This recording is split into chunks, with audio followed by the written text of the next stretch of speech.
जी नहमदहू व नसल्ली अला रसूलिल करीम अम्मा बाद फ़ऊज़ु बिल्लाहि मिनश शैतानिर रजीम बिस्मिल्लाहिर रहमानिर रहीम। दोस्तों, बुजुर्गों, हकीम अबू अब्दुल्ला हाज़िर खिदमत है। उम्मीद आप ठीक होंगे और दुआ गो हूँ जो बीमार है अल्लाह उनको तंदुरुस्ती अता करे, शफाई कामलात। चंद दिन से मेरी अपनी तबीयत ख़राब है, इसलिए लाइव हाजिर नहीं हो सका। एक दोस्त जापान है, वो थोड़े से नाराज़ हैं मुझसे। उनके ज़हन में है कि शायद मैं उनसे बात नहीं कर रहा। एक्चुअली मेरी तबीयत ख़राब है, बड़ा अहम मौजू है। कल 3-4 केस अजीब से आए, तो मैं दोस्तों को चाहता हूं कि बताना। हमेशा मैं अपना तजर्बा शेयर करता हूं ताकि दूसरे दोस्त मुस्तफीद हो सके। तो ये है, 2 तरह के केस कैसे आए। एक तो फालज के केस कल बहुत ज्यादा आए। वो इसलिए फालज के केस ज्यादा है कि मोस्टली गुसल खाने में फालज हुआ है।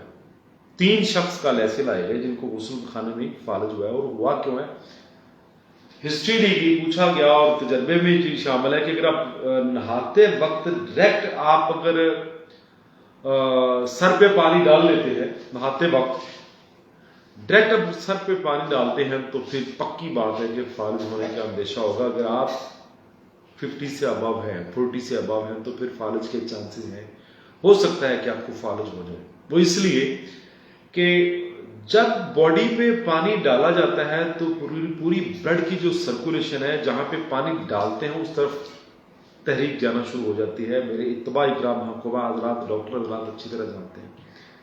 जब हम सर पे पानी डालते हैं तो पूरे सर की ब्लड सर्कुलेशन जो है, उसका जो मेन महवर होता है या 0 पॉइंट होता है, वो वहां जहां आपने पानी डाला है, ताकि वो हिस्सा गर्म किया जाए, वार्म अप किया जाए। बॉडी में अल्लाह ने ये सिस्टम ऐसा रखा है। लेकिन अगर हद से ज्यादा आपके खून में ठंडक है और आप लो पीट खाते हैं, खून पतला करने वाली, खून में ताकत कम है, खून में पूरी हिद्दत, वो हीट नहीं है, जिसको पंजाबी में हम रत पित्त कहते हैं या हिंदी में रत पित्त कहा जाता था, अगर वो चीज पूरी नहीं है तो फिर पक्की बात है कि कहीं ना कहीं को वेल फौरी कूल होगी और ब्लॉक हो जाएगी, क्लॉट बन जाएगा। ये पक्की बात है।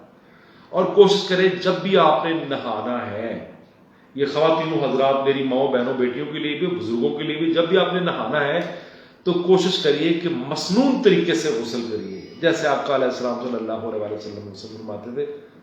मैं क्या बताऊं, सारे ही जानते हैं। या जिनको ये तरीका का नहीं पता तो कोशिश करें कि पहले अपने पाँव अच्छी तरह धोइए।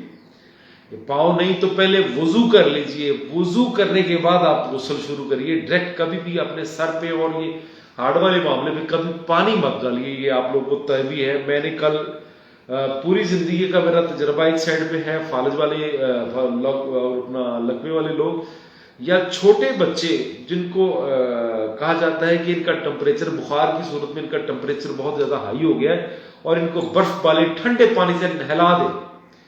जो ही ठंडे पानी से नहला जाता है, उसके हाथ और पांव नीले रंग के हो जाते हैं। और पक्की बात है, कहीं ना कहीं से ब्रेन, हलक, कोई ना कोई कान, कोई चीज ऐसी है जो मफलूज हो जाती है, जो खिंच जाती है ठंड की वजह से। ठंड जो है ना, ये मौत है, गर्मी जिंदगी है। तो इस वजह से फालिज के अंदेशे, ठंडा पानी कभी भी सर में डायरेक्ट ना डालिए, पहले गुस्ल कीजिए मसनून तरीके से। कभी भी इंशाल्लाह फालिज या सर्दी के अमराज या लकवा, इस तरह के मामला नहीं आ सकते। और बच्चों को आप ठंडी पट्टियां जरूर लगाएं, लेकिन ठंडे पानी से बुखार की हालत में ये बहुत बड़ा नुकसान है।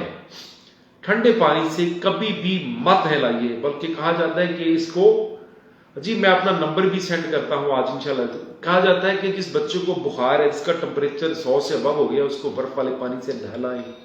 ये कुताई है, ये ठीक नहीं है।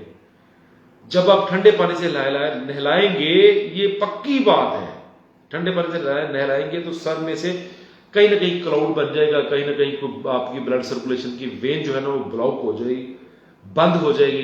तो फिर फालज, लकवा, इस तरह के मिर्गी जैसे जो आवाज आता है ना, ये बहुत ज्यादा होना शुरू हो जाएंगे। तो मेरी इल्तिजा है, अपने नहाने में मसनून तरीका इस्तेमाल कीजिए। कम अज कम पहले वजू कर लीजिए ताकि आपको इस तरह का कोई खतरा ना हो।